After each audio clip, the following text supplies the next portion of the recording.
DGCAचा official report अजून आलेला नाही।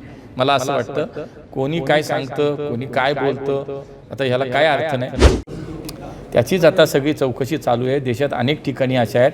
हा फ्लाइंग क्लब जो आहे अनेक वर्ष चालू आहे, 10-15 वर्ष ती एअर स्ट्रिप वापरली जाते आहे।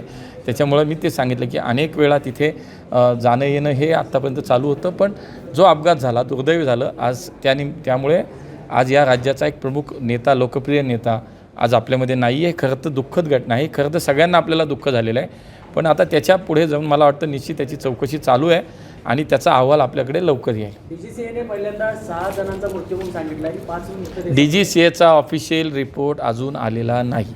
मला असं वाटतं कोणी काय सांगतं, कोणी काय बोलतं, आता ह्याला काय अर्थ नाही।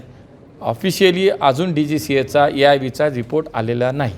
ऑल इंडिया जर्नलिस्ट असोसिएशन आणि अंबाबाई तालीम संघ यांच्या माध्यमातून अनेक वेगवेगळ्या क्षेत्रात काम करणारे जी काही मंडळी, मंदाजी फणसे असतील, तुमचं सुहास कामकर आहेत, त्याच्यामध्ये शेरा आहे, उद्योजक श्रेयश होळकर, पत्रकारिता क्षेत्रामध्ये काम करणारे सिनियर मंडळी, या सगळ्यांना सन्मान आज या ठिकाणी होणार होता। आमचे सहकारी संजय अशोकजी वानकडे सुद्धा स्वतः दिल्लीवरून या कार्यक्रमाला उपस्थित आहेत। त्या कार्यक्रमाला मी आलो होतो, त्यामुळे समाजात काम करणारे या सांगलीमध्ये आलो। ज्या हेलिपॅडवरून मुद्दा दाखवला तुला नाही विमानतळाचा, त्याबद्दल काय व्हावं यासाठी आम्ही सगळेच प्रयत्नशील आहोत। मी मागच्याही दौऱ्यात जेव्हा आलो होतो तेव्हा आम्ही सांगितलं होतं की देशामध्ये तर राज्य सरकारने जागा द्यावी लागते।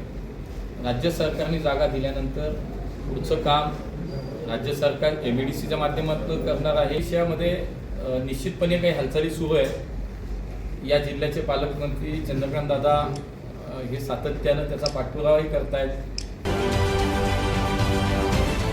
महाराष्ट्रातील सर्व बातम्यांचे विश्वासार्ह व्यासपीठ,